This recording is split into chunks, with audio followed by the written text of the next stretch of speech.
Thanks for agreeing to do a new media interview. Sure. We're a video internet broadcast company, hotair.com. Got a couple questions for you. You were quoted describing Hillary as a quote-unquote nasty woman. If Hillary is a nasty woman, what is John McCain? No, I was quoted actually answering a question about Rudy Giuliani. They said, Mayor Ed Koch had once said that Rudy Giuliani was a nasty man. Could a nasty man run for president? I said, well, why not a nasty woman? And I was making a joke. And I think that it tells you the media's passion for avoiding policy and focusing on personality. Well, also that you're under this huge microscope.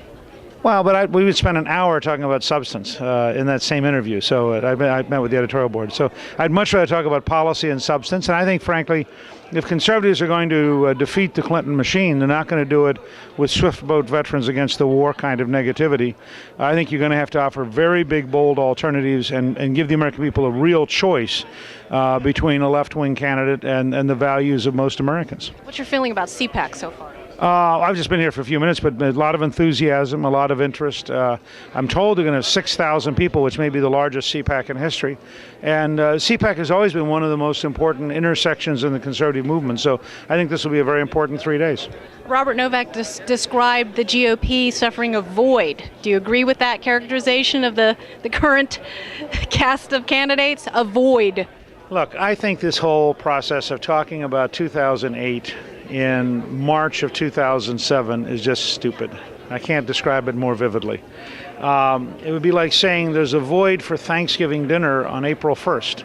You're right, they haven't arrived yet. We'll be fine. By the time we get to this fall, we will have begun to sort out who has real ideas, who doesn't, who has real depth, who doesn't. And I think we'll be fine. The choice is going to be very stark. You're going to have a very left-wing Democrat with very left-wing values, and you're going to have the entire rest of the country. And the question is, can the conservative movement and the Republican Party find a way to get to a candidate who's articulate and who's prepared to talk about real substance? I'm proposing that we have an agreement by all the candidates, you can ask all of them when they wander through here, that they would have a once-a-week 90-minute dialogue from Labor Day to the election, so that every week for 90 minutes you'd be able to get away from all the commercials, all the attacks, and you'd see two adults and a timekeeper. And they would talk about how to save America and what America's future should be. If we could get to that kind of a clear adult dialogue, I think we would win very handily. And put it up on the internet? Well, I think the networks would cover it. I mean, if you had the two presidential nominees next fall, and this is in 2008, if you had the two presidential nominees agreeing, much like Lincoln and Douglas did. Lincoln and Douglas debated 7 times for 3 hours each. They attracted hundreds of thousands of people, and the news media of their day reprinted the entire transcript. So my guess is all the networks would agree to cover the dialogue if, in fact, the candidates would agree to do it. Hottest issue at CPAC every year I've been here over the last several years is immigration. Sure. The guest worker program is moving forward. What's your position on that? Well, I think the whole elite approach to immigration is wrong. I think you should start by controlling the border, which is a matter of national security. I think you should then enforce the law that already exists and insist that employers know whether or not you're a legal worker. I think that means you have to outsource the information to American Express or Visa or MasterCard, because there's no possibility that the federal bureaucracy could run a program that wasn't just filled with fraud. I think that you have to reassert that citizenship in America should require passing a test on American history in English, and that we should eliminate bilingual education and move to immersion in English as the way of teaching people. And I think you should require the people who want to be citizens give up voting back home. In that context, I think we will eventually get to a temporary worker program, but it should have certain clear characteristics. We should have a background check to make sure you're not a convicted felon. We should have a biometric, probably a retinal scan and a thumbprint. We should have a computerized real-time database run by somebody like American Express or Visa or MasterCard. And you should have to sign a contract that says you will pay taxes and obey the law, or we can remove you from the U.S. in 48 hours without lengthy legal appeals. The Bush Treasury Department has approved the use of the Matricula Consular card, which is used exclusively by illegal aliens from Mexico. Would you do something to change that approval? I frankly don't understand enough about it, but I will find out in the next 2 days. Can we talk about legal immigration for a second? Would you support a moratorium a temporary moratorium on the issuance of visas from people who come from terror-friendly or terror-sponsoring nations? No. First of all, terrorists exist everywhere in the world. We've arrested an American in Illinois who wanted to launch a jihad in a mall by using hand grenades. The Canadians have arrested 20 people. The British have announced they think they have 1,200 terrorists in Great Britain.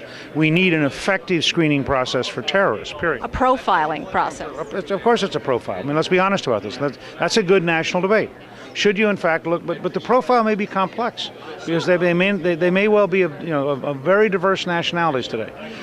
Second, I think that we need to rethink the legal immigration program to make it very easy for highly qualified people with good skills and good knowledge and good education to come to the U.S. because it is to our long-term economic advantage to continue to be a center of energy and drive from people who bring skills. And I think the current program is much too biased against people who are, in fact, are very well educated. The diversity visa lottery is the opposite of what you just described. We basically give it random. You would kill the diversity visa lottery? I would replace that with a program that clearly favors people who have education, have resources, want to make America a wealthier and a more successful place. So you wouldn't put a temporary moratorium on visas for people coming from certain countries, like, for example, Pakistan or Saudi Arabia? What about the Visa Express program that allowed so many Saudi students and Saudi tourists to come into the country, including 9/11 hijackers? Well, I think, again, I think that we ought to, it tells you how broken our bureaucracies are, that we can't imagine the level of effective knowledge that you experience every time you travel somewhere in the world and use your automatic teller machine card. The fact is, we need to really rethink how we do visas, and we need to make it needs to be secure. It needs to be very efficient. It needs to have biometric information, but it also needs to be very convenient. Because, for example, if you want tourists, if you want students to come here, if you want America to be a country that is open to the world in terms of new energy and new ideas, you want to make it easy, not hard. I mean, we're literally losing business today to South Korea, to Singapore, to other places because it's just too big a pain in the neck. And we're not talking about terrorists. It's too big a pain in the neck for successful businessmen with 30-year careers who own $100 million companies to get into the U.S. What kind of people would you appoint to top positions at the Department of Homeland Security?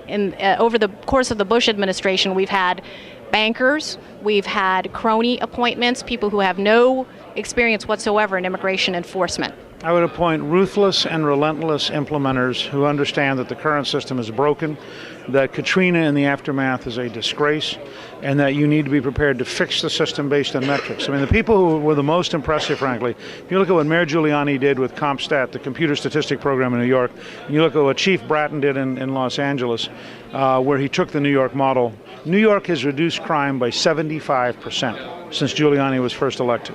It is the safest large city in the United States. And I would bring in a team that understands how to apply that kind of relentless, systematic, tough-minded thinking to fundamentally overhaul the Department of Homeland Security. Can we talk about the war real quickly? Sure. Afghanistan is a mess. What would you do, and what went wrong there? Look, we need to understand this is a much bigger war than we're ready for. When the Taliban was able to go into Waziristan in northwest Pakistan and hide, we were setting the stage for their resurgence. When we failed to have an effective economic program and a third of the income of Afghanistan comes from drugs, we're setting the seeds for a disaster. And we simply, we don't understand how big this war is going to be. We do not understand how ruthless and determined our enemies are. And we do not realize yet how broken our bureaucracies are. And the problem isn't the Iraq government or the Afghan government. The problem is that the American bureaucracies are broken. They do not function very well. They're not very effective. And this makes it very difficult for us to wage war.